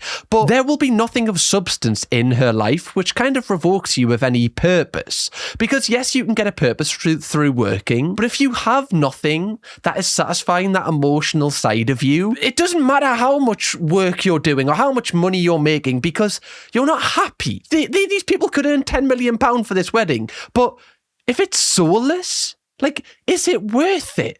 Like, if you're never going to enjoy anything in your life and you're going to be miserable, I just feel like you have to have something for yourself. You have to have some private life. Like, for me, Donuts, like, obviously I upload like every day on YouTube, on this channel and my Reacts channel. I'm very much online all the time, but I still feel like I have a private life. There's still things about me. I'm not always updating everyone on what I'm doing. I'm not saying I'm Katie Price's level whatsoever, but what I'm saying is, like, I wouldn't want my entire life on social media because I just wouldn't feel comfortable doing that. I can't imagine what it's like for every little piece of your life to be monetizable. Katie even says that she was incredibly depressed at this point in her life, bearing in mind, this is meant to be the happiest day of her life. She just says that she was sick of all of the media coverage. I think it's finally hit home that, this just might not be for her anymore, and it's not actually satisfying that void inside her. She even says that when she gave birth to her second son, Junior, when she was in labour in the room, there was journalists with a camera pointing the camera in her face. Like, even when she's giving birth, why are we doing this? In my opinion, she kind of only has herself to blame for this, because you are allowing these people to come in because you really want to be famous, because you put your entire self-worth on people you don't know knowing who you are, and you're willing to sacrifice everything in your life to achieve that. You have to take the responsibility eventually that this is the life that you chose. You also have to remember that at this point she isn't using the Jordan brand anymore to hide behind. She is just known as Katie Price, so she can't kind of take herself out of it. People are seeing her for who she really is now, and that is a huge emotional change in the dynamic of her fame. Now, Katie did actually try and kind of pull back from doing everything online and, having everything out in the public, but she was threatened that if she didn't allow the cameras into her home every day, then her TV show would be pulled. When I had Junior, I just wanted my time, and I get angry because I remember how angry I was at the time. Get the fuck away from my baby. And this is really sad to hear because, postnatal depression is no joke. Like, people will be feeling so low during that, and having to perform in front of a camera, I can't imagine what that's like, honestly. Like, when you're feeling that way and all you want is just some privacy. But then again, this is the life that you've chose. So it's very difficult for people to feel sympathetic towards you because they know that you're earning millions of pounds in the process, and other people are doing hell of a lot harder jobs, and they might be going through the same feelings that you're feeling. So people, it's hard for people to feel sympathy for you, but that still doesn't take away from the fact that this would have been incredibly hard for Katie. And it kind of makes me feel guilty knowing, I guess I was a child, but I was watching this and kind of feeding into this from a young age. But I definitely think that she was the victim of reality TV being very fresh at this time, because reality TV stars didn't really have any privacy back then. Now there's a lot more of a balance. Like, the Kardashians is the biggest reality show, I believe, for a family, and they post quite a bit, but they still have their privacy. Like, they only allow you to know certain things. They don't let you know absolutely everything. Whereas back then, the balance was very much swayed in the favour of the producers. They really dictated when they filmed and when they didn't. And there clearly was just no advocating for Katie's well-being in this situation. The producers really just didn't care as long as they were getting the shot. And at this point, Katie's brand was really shifting away from Jordan. Obviously, like I mentioned, she wasn't really doing any topless photos or anything like that anymore. That was all part of the Jordan brand. Now she was trying to get a female audience. She wanted girls to kind kind of, come to our book signings. She didn't want just male validation anymore. She was really going through a huge shift. And she actually became quite brand friendly, which was like totally different from how she actually grew. Like they even show a clip in this documentary where she got to meet the Queen. That's the level of brand safety that she'd gotten to. Like, could you imagine Katie Price a few years prior to this meeting the Queen? It just would never have happened. And this definitely worked. Like, I remember seeing a tweet that resurfaced from Kim Kardashian, where she basically was freaking out because she was on the same flight as Katie Price. Like, this is the amount of fame that this woman had and how she was getting all the girls on her side as well. And at this moment, Katie was definitely at the prime of her career. Like, I think this is the pinnacle that her fame got to because she had everybody loving her. She also had just had her first daughter, Princess, and it looked like everything was really happy and that they were living their dream lives. However, Pete's career definitely wasn't at its pinnacle. Where is my book? Is it on that shelf? It's of one product. And that's several copies of another product, several copies of another one. Like, you can see there, he is kind of passive aggressive there. Like, you can see he's a little bit bitter that he hasn't got his boo. Now, obviously, if you're with, your wife who's doing really well, you'd be like, like uplifting her. You'd be praising her. You'd be like, there's not enough here. We need more, like this is incredible. Like, I'm so proud of her. But it's quite the opposite of that. He's almost been like, well, what about me? Like, why don't people care about me? You can kind of see his ego coming out a bit. And it's hidden, ladies and gentlemen. He wasn't the one that was on the front cover of all those magazines. And I find this fascinating because clearly this is a guy that can't, face the fact that his wife is the breadwinner and he's kind of, the supplementary character, I guess. It was roughly, supposedly, 2/3 would always go to Kate for those big deals that were joint, and then he'd get a third. It's interesting that they didn't do a 50-50 split because I feel like back in the day, Katie definitely would have done that to kind of appease to, the man in her life. So it's nice to see that she has actually, realised that, no, I am the one that is bringing in everything. I'm going to take 2/3, but I'm also going to give you a third. I know a lot of people might not like that and say that it should be 50-50, but at the end of the day, she's probably spending the money with Pete anyway. The money's going to them anyway, so it doesn't really matter. Now, obviously, their manager Claire was loving the success that Katie was, occurring, but she would also monitor at every move. To the point that Claire would be comfortable folding Pete's clothes up, pants, this, that. Now, this is interesting to remember when we're moving towards the end of this documentary, because clearly the bond between the manager Claire and Pete was better than the bond between Katie and Claire. Whether it's going out, holidays, she'd just be there. Now, I do find this to be quite weird because obviously this is a professional relationship we have now. Like, we're not really your friend. Like, yes, we're going to become friends because we work together, but there still needs to be a little bit of a distinction here that this is because we work together. Now, what often happens, I honestly believe, with some of these managers is they kind of thrive off the fact that they know people who are famous and they kind of want to be with them always because they kind of get their self-validation from that and their self-esteem is built on knowing these people. So they almost attach themselves to that success to make themselves feel good and make themselves have a purpose. I'm not saying that's what happened with Claire here, but there is a couple of signs that definitely points towards it. But I know if I had a manager like this, I would feel so suffocated if they even were coming on our family holidays. I'd be like, no, piss off.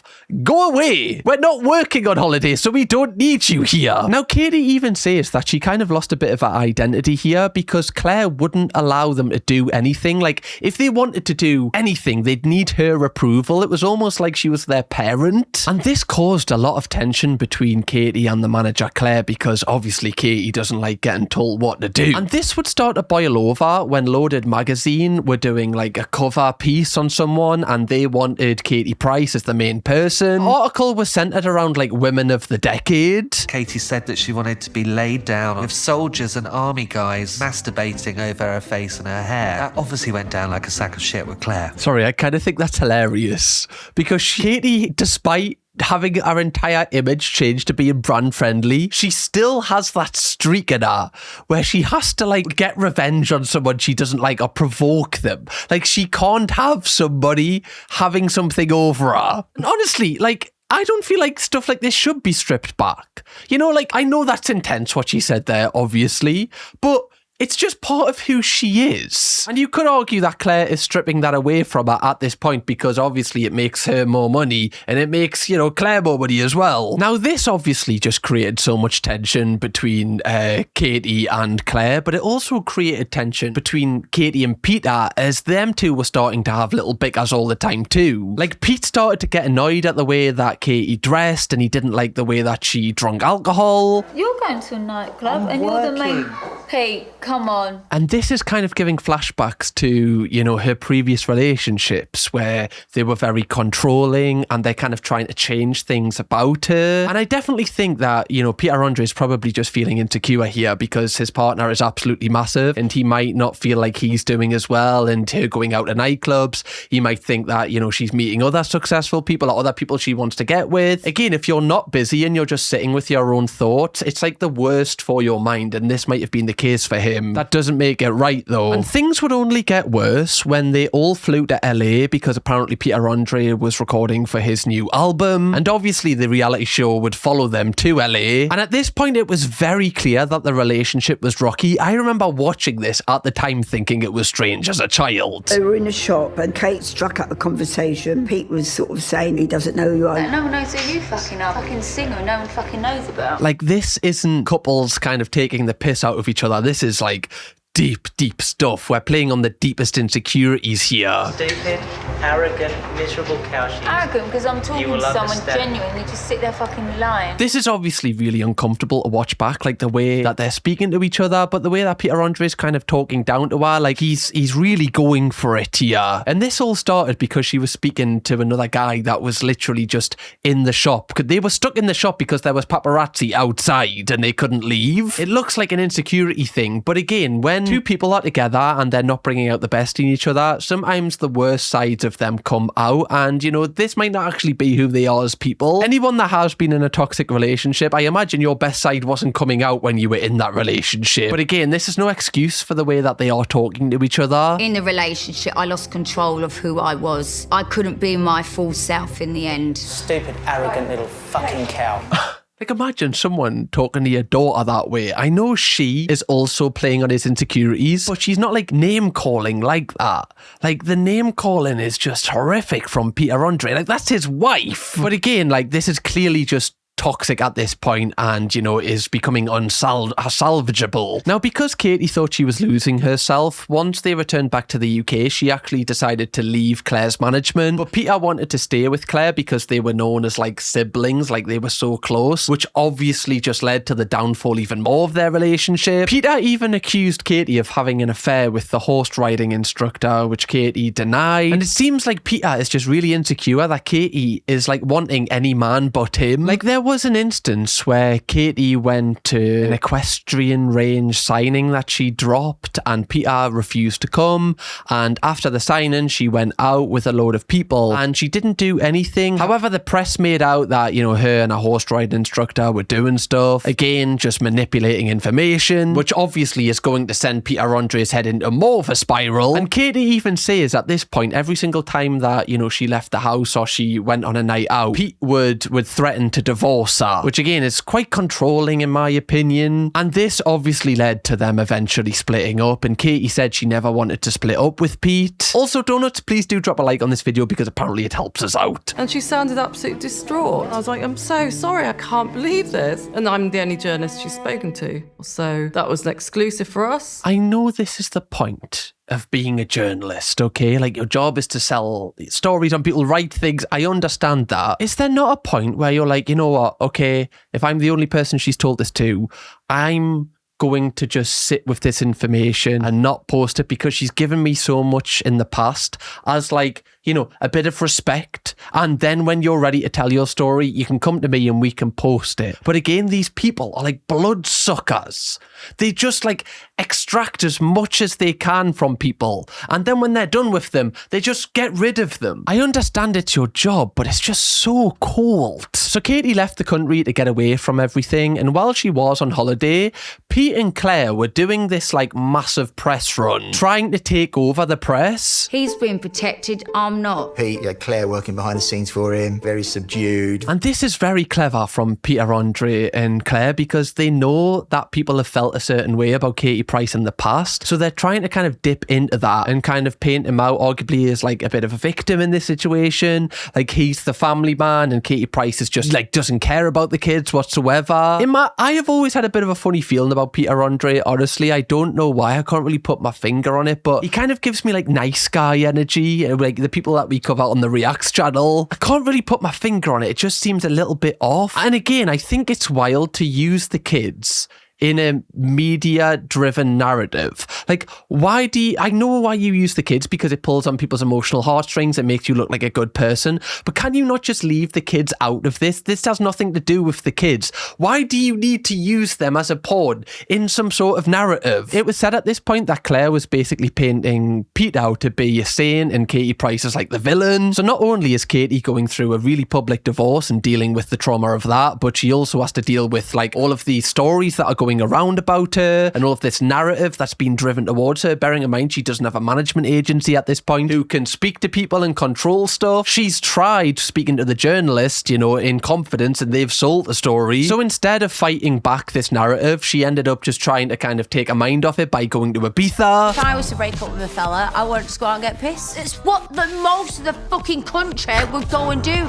It's so true though. Like when you really think about it, like as soon as you broke up with someone, your wife or husband, by the way, the last thing you want to do is go in the press and control everything or go in like social media and like control how everyone thinks about it, because you'd be so distraught and so like have this horrible feeling that you just want to forget about it, just get pissed. It's not the most productive way to go about this, but you can tell the difference between these two because Katie Price doesn't need a media narrative to make her famous, whereas Peter Andre really does. Because without Katie Price, Peter Andre really wouldn't be that famous. But one thing you can say for certain at this point is that Jordan is definitely back and Katie Price is willing to, just be absolutely reckless as long as it's, the character, the brand, rather than her. I think she'd bottled all of this up when she was with Pete and now she's just like finally unleashing it and she kind of put the lid on it. I know the kids are going to grow up. I know they're going to look back at everything. So I'm trying my best so that they don't have to say, well, why did you say this? And yet he's still going on a talk show to talk about the relationship publicly. Like if you honestly were trying to protect your kids, you don't even need to mention your kids, in my opinion. Like just deal with it privately. Why does it have to be so public? Why do you need to do this point scoring thing?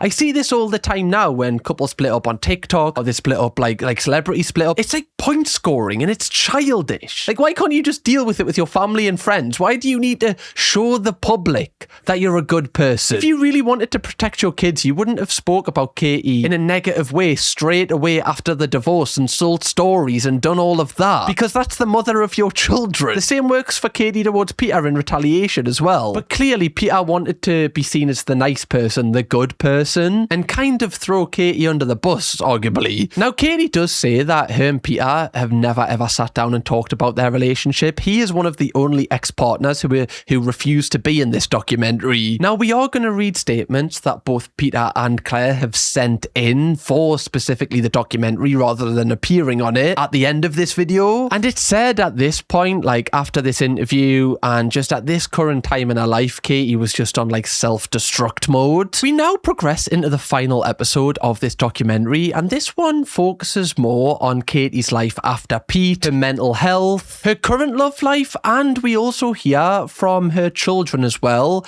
who have something really deep to say about her. Now regarding Katie's love life, Katie is asked the question like, today, what does she look for in a man? Now, she usually goes for men that are like late 20s, early 30s, but now she says that she wants an older man who's just going to treat her right. So I wonder if she's got to a point in her life where she kind of is just bored of the kind of like mentalness and kind of just wants to settle down eventually. She just announced that she's got engaged to a random man in Dubai. She got married with no family just 2 days after the engagement. I think she's just so, like, what is the word? Spontaneous. Like, she just does whatever she's feeling feeling in the moment, still to this day. They got married 2 days after getting engaged. I think she's a huge love bomber, honestly. Like, I think when she falls for someone, she just falls for them so quickly. For anyone that doesn't know, there was a recent thing with her husband that he was missing, and it was like a massive thing that like Katie was on social media pleading for information about him, and he ended up being okay and being sound, but I don't know if there was something dodgy behind the scenes going on there. Definitely not a boring relationship like she said she wanted. But after this point, we get a huge time jump back to 2009, and we see Katie returning home and having to deal with being alone in the house after the divorce from Pete. Katie says that she never stopped the kids from seeing Peter, but she really did struggle when they weren't there because she was alone in this massive house just by herself. And obviously from what we've learned about Katie, she really doesn't like being alone. But interestingly, there's even clips in this documentary of her dropping the kids off at Pete's house.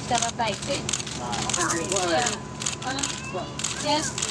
Which just seems very intrusive, but again, because loads of stories are being sold about her, she probably has to ring the press to show that she is dropping the kids off and maintaining a good relationship. Because this has been made so public, they have to keep it public to make sure that both of them look good, which is why it's like a toxic cycle. And the only people that get hurt the most are the kids eventually, which we're going to see. It's just so weird that this was filmed and photographed. Like, as someone who, you know, his mum and dad were together, like, I couldn't imagine what it must be like as a child to see people taking a picture of like you just going to your other parent's house. Like, it must be so weird. Now, because Katie was spending a lot more time alone, she had to keep her mind busy, so she started another reality TV show where the cameras would follow her around by herself called What Katie Did Next, and we actually get to hear from someone that was working on the crew of that show. Quite often we get to the end of a filming day and she'd say to us, "Oh, do you want to stay for a curry?" Or, you know, "Do you want to stay overnight?" She wanted us there. And that's incredibly sad because, you know, you don't really know these people and they're being paid to do a job. Like, they're not your friends. But, you know, obviously in her earlier career when she had Claire as a manager, Claire kind of broke those boundaries and made them seem like, you know, she was their friend. And she's just craving for someone to just show her some attention and not treat her like an item. She doesn't want a transactional relationship. She wants some actual friendship, but she has no friends. Honestly, this feeling must be so isolating and lonely, knowing that everybody in your life is just wanting something from you. Now, after this, we get to hear from Princess and Junior, her children, for the first time in this documentary, and they arguably give the most insightful pieces of this entire 4-part series. And there's various interview segments with them throughout this final episode, which are going to be insanely interesting. With our dad, we've got rules, we've got a bedtime that was more routine, which I'm very thankful for. You never have a boring day with her. There's always something going on in her life. Now, it's fascinating to hear these two talk about, you know, their mother and their father. And clearly, you know, both Katie and Peter are great parents, like, privately. But you can tell how thankful they are to her, to their dad, that, you know, he was able to give them somewhat of a normal childhood, because obviously he wasn't as famous, so he can kind of,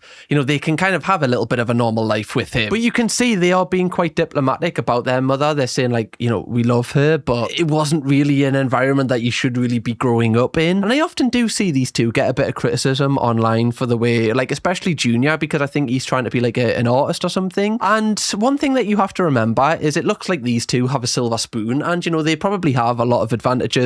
They've grew up with everything they probably ever wanted. But again, that emotional side, the side where money doesn't matter, these two kids have been through a hell of a lot, and from birth they've had cameras shoved in their faces. Literally, when they were coming out the womb, they had a camera in their face. And that is something that nobody can ever relate to them with, and they have very little people they can talk to about what that's like. And growing up in that environment is not a healthy way to grow up. Like, having everything documented, having people at school being able to watch a clip of you getting your nappy changed as a kid, all of these things change the way that you grow up. And I would always offer these kind of people a little bit of grace when it comes to, you know, like, making mistakes or anything, because they haven't grown up like everybody else. Their perspective is completely different. Now, like Princess said, in Katie's life there's always something going on, and she really was just being absolutely mental at this point. Like, she still didn't have a management because she didn't want to be controlled, but eventually she ended up employing her brother Dan, who ran a company called Black Sheep Management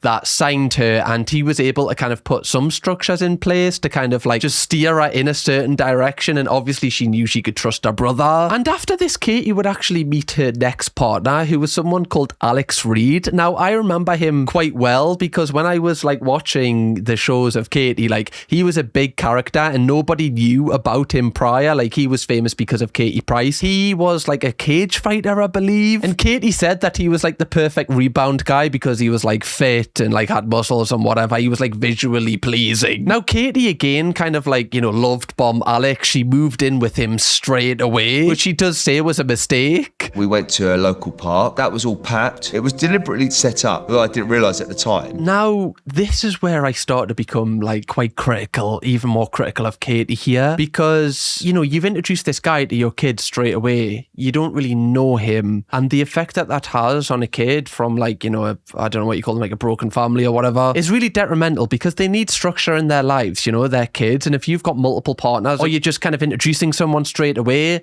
like a kid can't really understand if this is someone that's meant to be their new step parent or if this is just a random person, if there's a constant revolving door. And it sets a bad precedent for when they get older because it kind of says that relationships aren't that important and that people are disposable. And that lack of structure can obviously can cause confusion, and it can kind of like it makes the kids not want to get attached to any of your partners because they know that they could possibly be leaving and they don't want to feel that kind of hurt inside from that. And especially with this being pap straight away, like it's very clearly to make Peter Andre jealous. Like why else would this be? Katie even admits today that that was the reason why she done it. So she's not really putting her kids first here. She's like putting her own selfish intentions ahead of everything. Again, acting on this revenge thing that she constantly does with people that don't want her. And obviously in the press, this just came across really negatively and people continued to criticize her. So Katie decided to do the exact thing that she did prior when she was getting a lot of criticism. She went back into the jungle. This would be her second stunt on I'm a Celebrity, and she thought that if she can show the public who she truly is again, they will love her again and she can kind of, you know, turn her life around for the second time. However, this time it wouldn't go a plan. What have you got against her personally? Well, if you must know. Oh, for goodness sakes. Hi.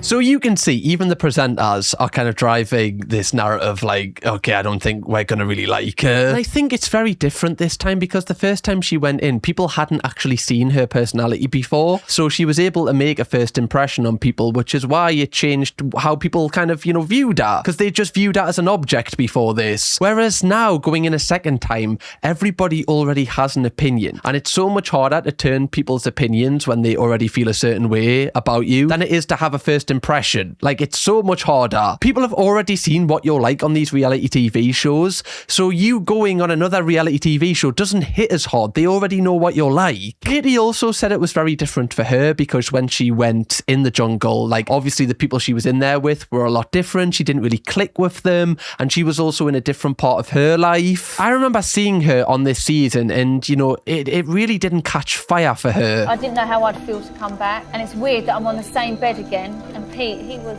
up there. And you also have to remember, like, this is where she met Peter Andre, and this is the first time she's been back here since then. So she's going to be feeling so emotional, which is obviously going to cloud her being her true self. Like, I just feel like this was really the wrong decision, and if she actually had a professional management in place, they probably would have kind of, you know, steered her away from doing this. Like, this is the place she fell in love and built her entire life up with someone, and now she's revisiting this place. It's just the wrong decision. Now, Katie did actually walk off this show. She just quit because she thought it was the wrong decision, which again just amplifies how much of a bad decision this actually was to go back here. And at this point, Katie's new boyfriend Alex was being flown to Australia, where this show is filmed, to be with Katie, to be on the show. Yeah, I was looking at rings in Dubai. It said I was going to propose to her live on air. Come over doing stories on me, like, how beggy is that?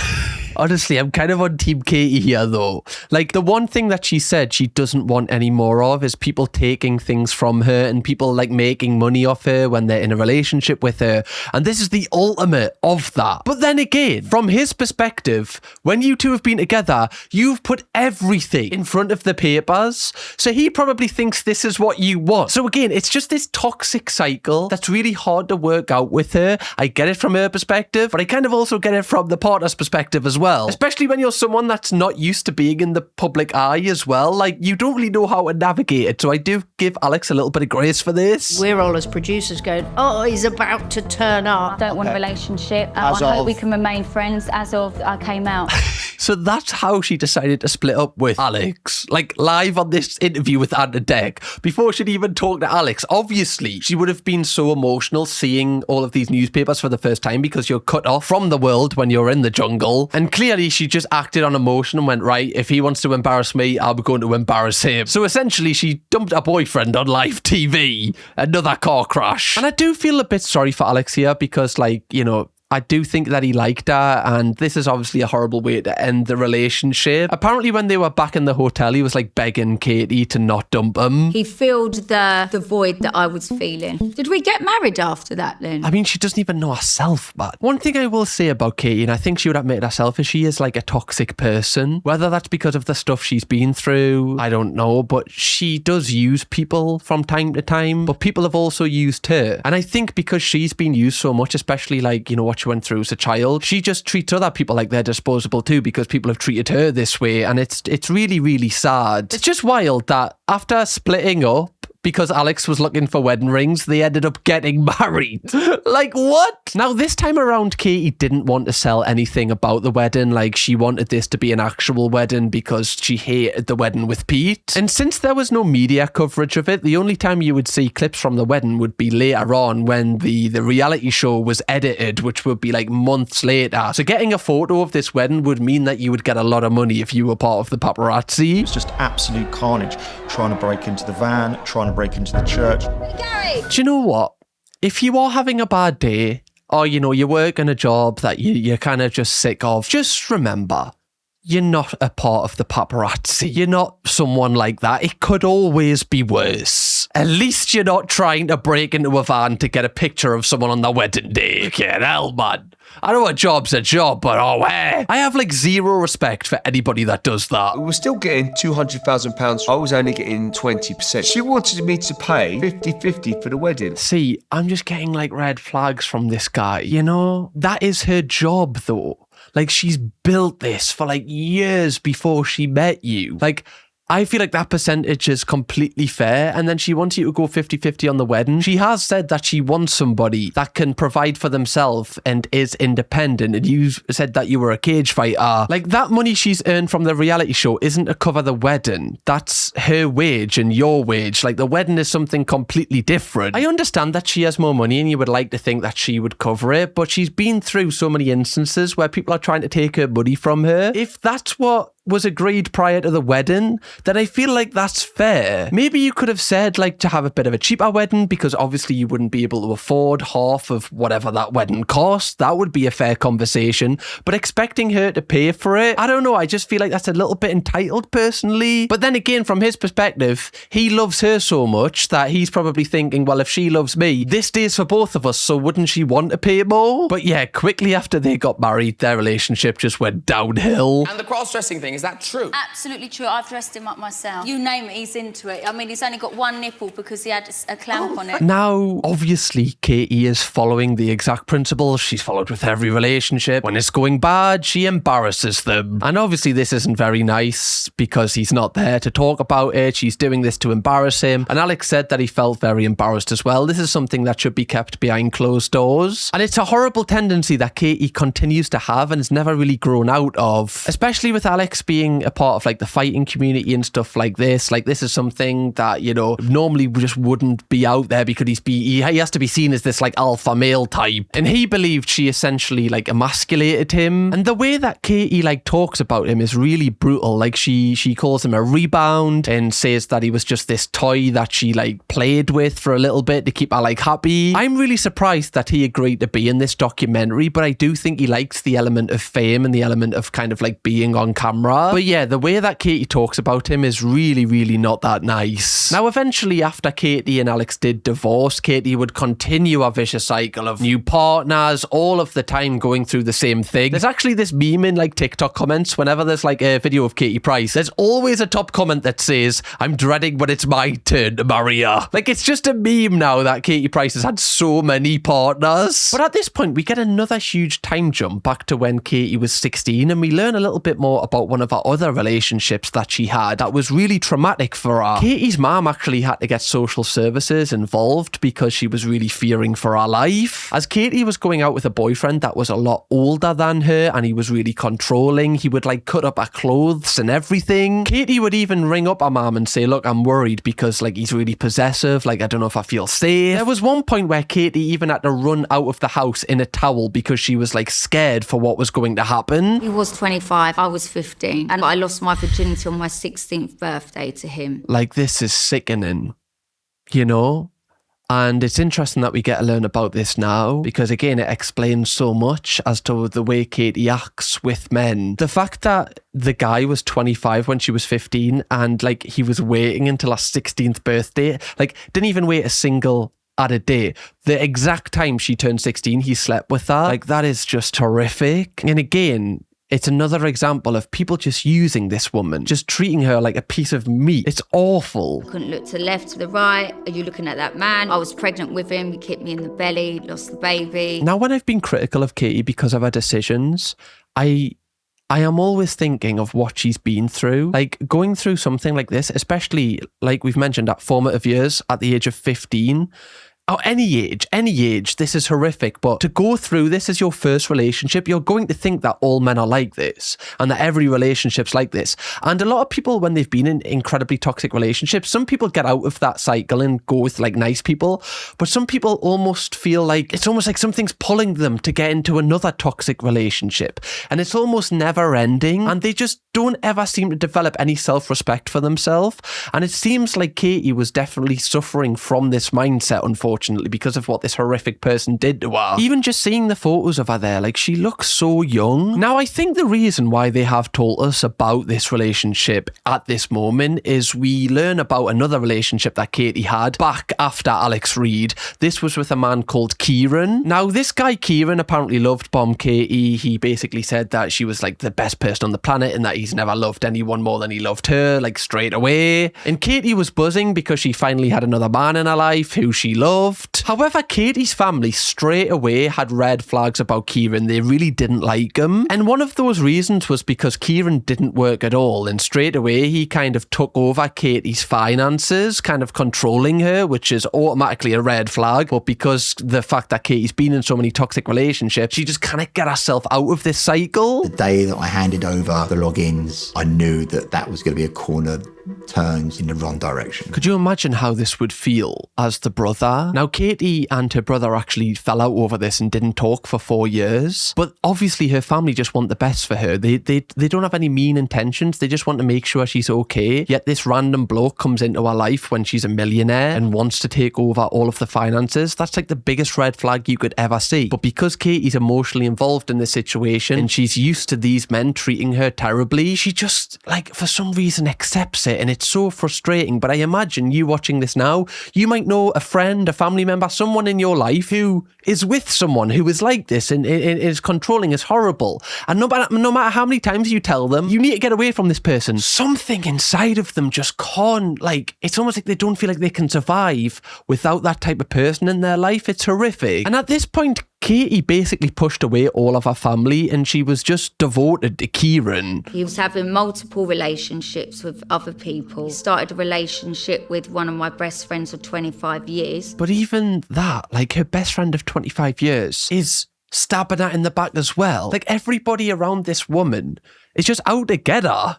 And this is very reminiscent of the relationship I believe she had with Dane, where it's almost like once they have them where they want them, they then start to push the boundaries out and they start to get with other people and they start to kind of, you know, do their own thing. Once they feel like they've got enough control, that's where they're able to be who they truly are. And then I would be picturing him with my friend and it'd make me want more sex with him, which doesn't make sense. Where they did it, how they did it. And you can see she would have just been beating herself herself up about this. Bearing in mind, she's not talking to any family members. The friends she did have, he's sleeping with. How isolating this would be, honestly. Like, anyone that has been in a toxic relationship will know exactly how she's feeling right now. Like, it's so isolating, and she would have been in an incredibly dark place. Bearing in mind, all of the money she has is controlled by him, so she can't go anywhere. And also, her kids are in this environment as well. Now, this obviously destroyed Katie's self-confidence, and this actually led to her getting her first facelift. Katie said that she would often try and fix how she looked on the outside, which would hopefully fix how she felt on the inside, which obviously is never going to work. But, you know, when you're just so vulnerable and emotional, you'll do anything to make yourself feel better just for a short amount of time. She says that she was deeply insecure at this time and began to spiral out of control even more. And after this, before they got a divorce, apparently Kieran cheated on her several times after.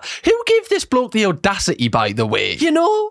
Like, he would never have been able to get near Katie when she was, like, you know, younger and wasn't feeling how she's feeling now. And the fact he comes in now and, like, acts like this, it pisses us off. And I know she's not an angel, but nobody deserves this. Now, at this point, Katie just kind of took herself away from everybody. Like, she just basically was by herself. She wasn't allowing anybody to help her. And this is where she started to get a bit of an addiction to drugs. As she says, these would be the only things that would just take her mind off things. Like I said, when you're feeling that way, Donut, when you're like so down and out, you're not thinking about like, oh, how am I going to be in a year's time, even a month's time, even a week time, sometimes not even feeling how you're not even thinking how you're going to be feeling tomorrow. You're just wanting something in that moment that just like, it takes away from how you're feeling and it makes you forget how you are feeling. You just want an instant fix to a problem that can't be instantly fixed, but you don't know that because you're so emotionally involved in it. We do get to hear from Princess and Junior about what this time was like for them. I couldn't talk to mum about it because she wasn't there. She wasn't there. Like, she wasn't there. And when she was there, she wasn't there. I just feel so sorry for these two kids,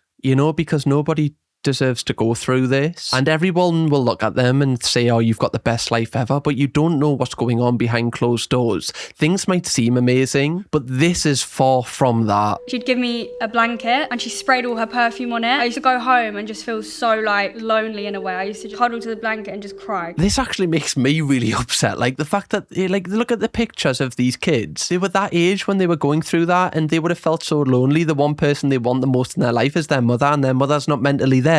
Their mother's away. They don't have her to rely on anymore, and everything in the press is getting talked about. You know, she's getting dragged from pillar to post. People at school might be saying things like, you don't understand what these two have had to go through with this. It scared me because I've never seen my mum look like that, and I started seeing the same patterns, and I started seeing her fall down the same hole. Like, no child should ever have to see their mother in that way, and it kind of makes you feel scared because, like, you don't know what's going to happen. As a kid, you don't know what's going on with them. You're like, you kind of understand, but you don't know if they're going to be okay. Like, when they fall asleep, you're thinking, like, is this person going to die right now? Like, you're checking if they're breathing. You're like making sure they're okay. You're trying to carry them to bed. You're trying to make them comfortable. Like, it's honestly horrific. And it's one of the worst things you can go through. And it's very isolating because if that's the only person, the only adult that's in the house with you, you don't have anybody else to talk to about it. And you kind of just bottle it up. And it's not until you get older where you actually kind of like, you know, realize how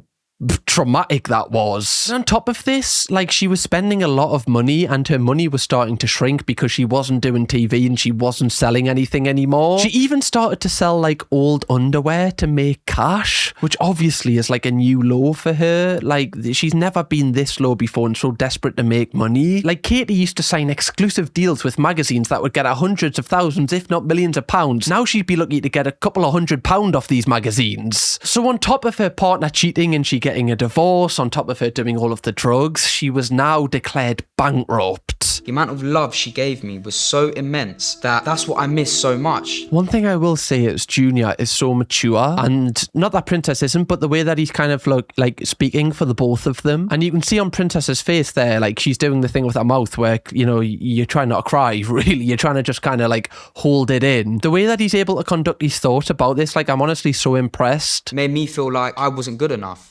because she wasn't fixing herself for me. She wasn't fixing herself for us. Now, it's important to also note that during this time, like, Peter Andre definitely was the solid rock for these kids and definitely was, you know, being what a dad should be. Whether he contributed to, you know, Katie going a bit mental after the divorce, I guess that's for you to have an opinion on. You know, you can't say for definite whether that was the case or not. But again, the main priority here is that the kids are okay. We're not good enough for you. Why?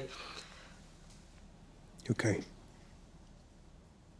Bro, this actually makes us want to cry. Like, genuinely, this is really bad. It's very hard because, you know, this Katie is going through something and she's a human herself and she's trying to deal with her shit that she's got going on and she's not dealing with it very well. And because she's in such a selfish mindset of, you know, this vicious cycle of trying to sort herself, you know, she's out of control. She's not being a mother right now. She's not thinking about the implications that this is having on our kids. And I think that was so powerful what Junior said there, where he said, you know, are we not good enough for you? Why do you have to choose this instead of us? Like, are we not enough? And that's exactly the feeling that a lot of people in this situation feel, because it's like, why do you need to rely on this other thing to get you through things when you can rely on us? Like, we're here for you. You don't need to do this, because this is hurting you and it's hurting us, and it's something that we can never forget. And you can see today, like, this might be the first time that they've spoke about this out loud, or at least to the public. It's really, really affected them, and it will continue to affect them. And their relationship with their mother may never be the same after this. Yes, they'll be nice and they'll be cordial and they love her and they'll turn up for her. But things like this just can't be forgotten. They can be forgiven, but they can't be forgotten. It's too much. It's just more saying out loud what you feel, you know? And a lot of people kind of avoid saying it out loud, because when you say it out loud, it almost kind of reaffirms that it's real. And if you keep it to yourself, you can kind of put on this facade that, oh, it's okay, it's not that deep.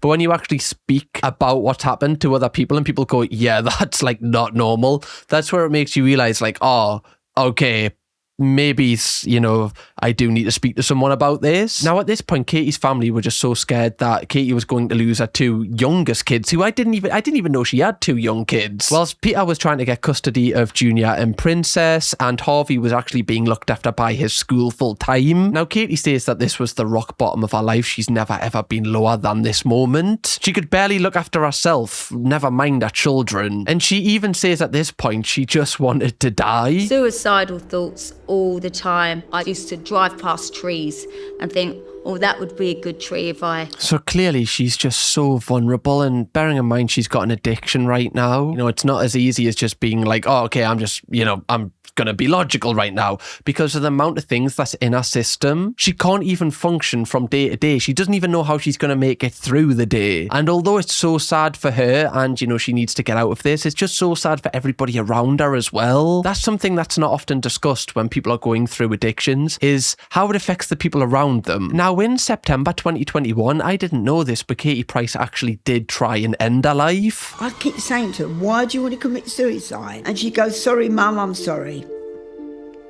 I didn't expect this documentary to be as deep as it is. Like, I'm actually struggling a bit emotionally here. Like, this is really, really difficult to cover, Donut, so just give us a little bit of, like, grace with this. Clearly, she's just going through a deep depression, and she doesn't see a way out. Well, the way out she sees is obviously the most drastic way possible.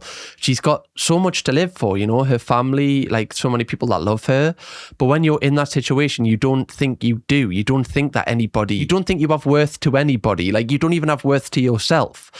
And the amount of pain that she would be going through, the only way that she feels like she can relieve this pain is just by taking herself out of the world. And like she admitted herself previously when she downed the pills, she said she did that for attention. That was her own words. This is not attention. This is pure depression and sadness. Now, Katie was taken to a police station because she was, I believe, drunk and on drugs when she was driving, and she did end up actually going to prison.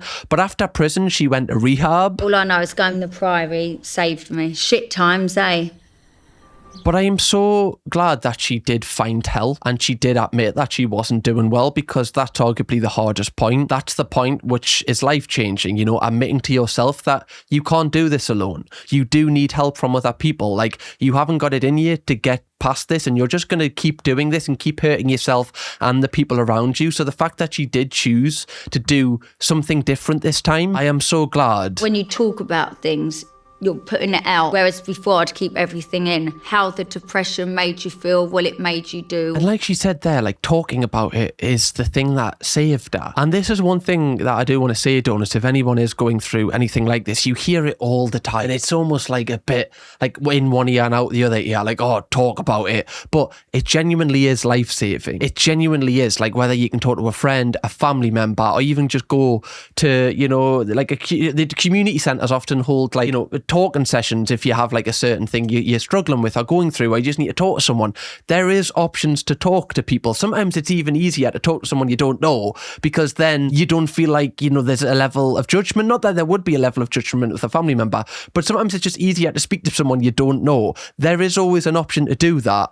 And you might think that it doesn't help. And look, it might not cure it, but the more you do it, the more it does help ease it. Now, Katie was in rehab for 6 weeks and then she returned home, and all of her family were just like so happy to have her back. And around this time, she also got diagnosed for ADHD, which helped her in her mind understand why she is the way she is with certain things. Her kids even say that after this, she's massively improved and they feel like they've got their mum back, which is really nice. And Katie says that she just feels like her mental health is in such a much better place. Like, hearing her talk throughout this documentary, she seems like she's doing really good. But again, you don't really know how someone is doing. But I imagine doing this documentary has helped, because she can talk about it more and continue in that positive cycle of not bottling it up. Now, regarding her finances, her brother Dan is back in control of working with her on that, so that's really good, because that was when she was the most stable, financially at least. Now, her son Junior does still think that she's scared of being alone and that she has these multiple partners still because, you know, she doesn't want to be lonely. I wish that she finds more comfortability within herself. I think you've actually nailed that. And that is like, again, that makes me want to cry as well. What? That is the most important thing, Donuts, you know, like, yes, it's amazing to have a partner who you love and spend time with them, and that's amazing, but you should be able to be comfortable in your own skin and by yourself, you know. Not that you should never have a partner, but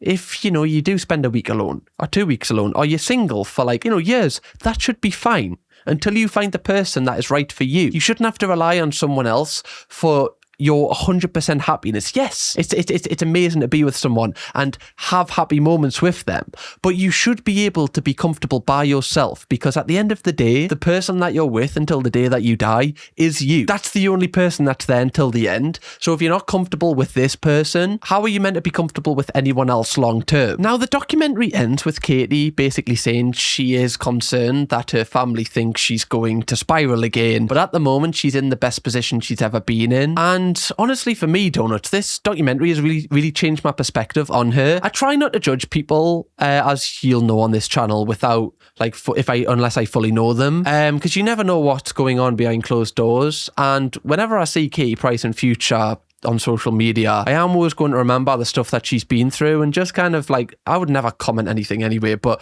in my mind, just kind of be kinder and just show a little bit more grace, because, you know, these people are going through a hell of a lot, and yes, they might make bad decisions, and yes, they might get into a rut of things, but they're still human at the end of the day, and they still have feelings, and it's important to remember that. Now, like I said, Peter, Andre, and her ex-manager Claire did make a statement to be used in this documentary. I'll read them out. Peter said, "I have chosen not to speak publicly about these matters out of love and respect for Junior and Princess.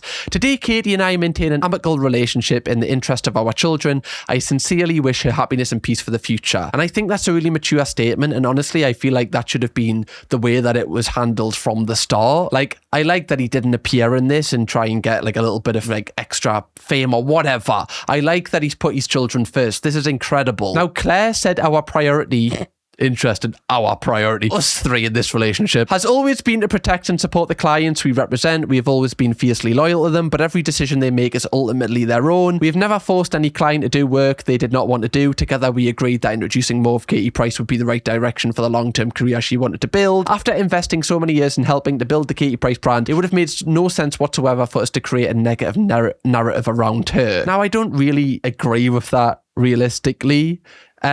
you know, like it has, if once you stop working with her, you have no real loyalty to her. And I feel like that's a very like politician's answer. It's interesting that, you know, Claire also put out a statement because Peter's statement was arguably written by her as well, with her being his publicist. But yeah, there's very little emotion in those statements, very kind of businessy, no real talk about like, you know, her as a person really, which I do find fascinating. Clearly there's not really, you know, a relationship there. But yeah, let me know, donuts, what you think about this piece. I like that it wasn't completely biased. Yes, if we had Peter's opinion in this, it probably would have been a little bit more swayed in the direction away from Katie. But honestly, I just enjoyed learning more about her, and I really respected that her kids, Junior and Princess, were really strong in this, and you know, they've been through a lot, and I was really impressed the way that they handled themselves. But yeah, hopefully you enjoyed this video, donuts. Now, we have covered an array of documentaries on this channel. If you want to watch our video on the Lucy Letby documentary, this is absolutely mental, or if you want to watch our last one on Netflix's new documentary Maternal Instinct, which talks about one of the wildest mothers that have ever existed, whichever one you want to click, go and watch them. Go and binge watch them all. We've got loads now. And thanks again for watching my videos, donuts. I really do appreciate it.